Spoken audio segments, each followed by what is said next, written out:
bayanihan sa aming front lawn sa Canada. Humingi kami ng tulong sa bayaw ko para i-fix ang aming power washer. He came with his youngest sister's family who happened to be visiting from the Guelph area. They ended up helping us with our garden tasks for the evening. Praise be to God for His blessings. Paki-subscribe, like at share po para madagdagan ang viewers ko para kumalat sa lahat ang aking prayers at nobina na talagang misyon ng aking channel. Salamat po. Pasado 6:00 na ng hapon nang dumating ang tulong na tinawag ng asawa ko, ang aking bayaw, ang aking kapatid, at saka ang pamilya ng bunsong kapatid ng aking bayaw, kasama ang kanyang asawa at saka ang kanyang 3 anak na binata at saka isang girlfriend nung kanyang isang anak na lalaki. Pagkarating pa lamang ng aking bayaw ay kinuha na niya at tiningnan kung ano ang diferensya ng power washer at yun ang kanyang ginawa hanggang yun ay gumana para magamit ng asawa ko sa paghuhugas ng aming kotse. Dahil madumi na at saka magandang araw, magandang maghugas ng kotse. In the conversation, I asked the sister of my bayaw kung sino yung mga binatilyo na kasama nila. So apparently, they are their 3 sons and the girl is the girlfriend of one of her 3 sons that came with them to Niagara Falls. Since I was gardening, I told them about the rose bush that I was trying to eradicate because it has grown about 8 feet and about 4 feet wide.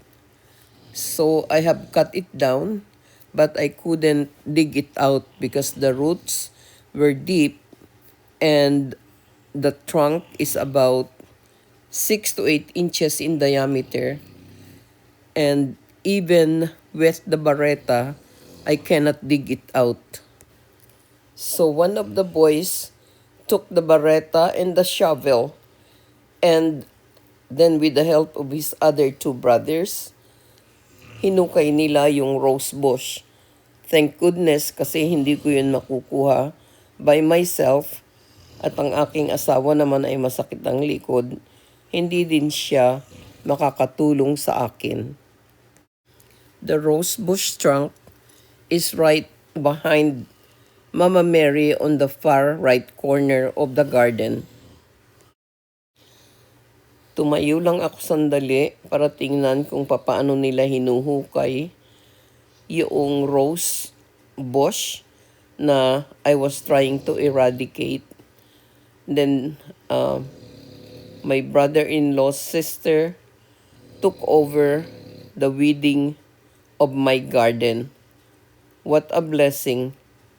Thank you, Lord, for sending these people to us and help us in our gardening that day. Pumasok ako ng bahay para kuhanin ang 2 lumang computer na talagang dadaanan nila bago sila umuwi malapit sa Guelph para kumpunihin doon at i-upgrade kasi ang 2 kong old computers are already over 14 years old. So they are going to fix them for me. When I did that, sila na ang nag-take over ng pagwi-weeds ko na tapos nila yung weeding habang nasa loob ako ng bahay. Tapos nabunot na rin yung roots na pinagtitiyagaan kong bunutin at idig noong bareta na sinasabi kong napakabigat sa akin para ko buhatin. So, blessings talaga ang pagdating nila.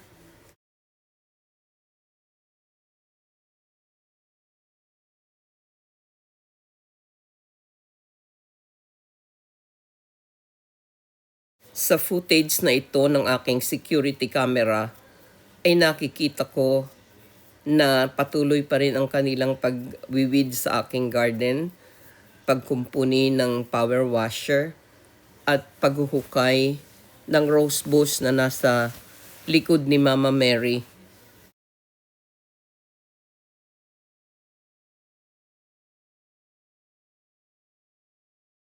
Nakakatuwang tingnan na kahit wala ako doon sa labas at nasa loob ako ng bahay para kuhanin yung computer, lahat sila ay nagtatrabaho para tulungan kami.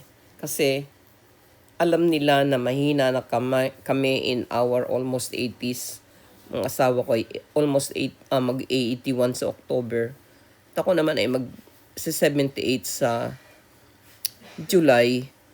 Kaya medyo mahina na kaming dalawa dahil din sa aming mga sakit na sa aming edad ngayon ay nararamdaman na namin. Medyo kami humihina na, which in my life I've never thought that we would suffer things like this health-wise. Finally, the rosebush roots was taken out. Praise the Lord. Medyo malaki rin at saka mabigat yung bush roots na yon, kaya malaking tulong sa akin, especially for me dahil ako ang gagawa noon butit nakuha ng mga binatilyo yung rose bush na yon. So nung umalis sila ay tinamnan ko ng another pot of hydrangea, yung lugar na malapit doon sa inalisan ng rose bush, para palitan ang halaman na nawala doon. At least ang hydrangea ay hindi invasive katulad ng rose bush na yon. Akala ko kasi bush lang yung rose na binili ko, yung pala magiging almost tree-like. So, thank you Lord for having them around in that time that we needed them. They didn't even know that we will use them or we will accept their hearted help to help us in our gardening that afternoon.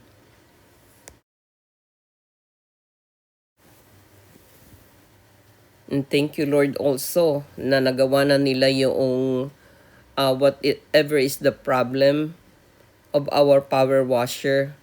Ayun, tinatry na nila doon sa kotse, umaandar na yung power washer. Thank you Lord Jesus.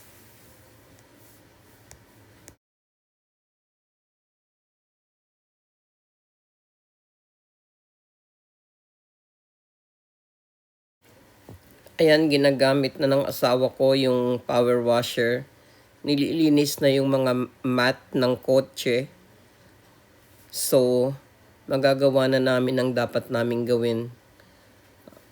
Malilinis na niya ang labas at saka ang driveway, ang labas ng kotse, saka yung mga mat, at saka ang driveway namin later on.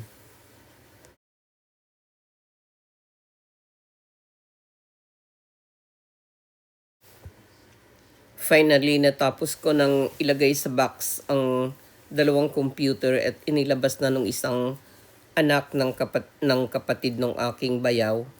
At sila ay magpapaalam na pauwi na sa kanilang tirahan malapit sa Guelph. I thank them very much from the bottom of my heart sa pagtulong nila sa aming mga gawain nung gabi na yon. Tapos, pagkatapos nun, tinuloy ko yung pagtatanim ng isa pang hydrangea sa tabi ni Mama Mary at nagdilig na kami hanggang 8 o'clock hanggang 9 o'clock ng gabi habang may araw pa. Ang oras ngayon dyan sa security camera ay alas 8:33. Kaya may araw pa ng kaunti. Yung asawa ko naglalabas ng basura kasi bukas ay basura day namin dito sa aming street. Ako naman patuloy akong nagdidilig. At naitanim ko na yung hydrangea na sinasabi kong itatanim ko. Paki-subscribe, like at share po para madagdagan ang viewers ko, para kumalat sa lahat ang aking prayers at nobena na talagang misyon ng aking channel. Salamat po.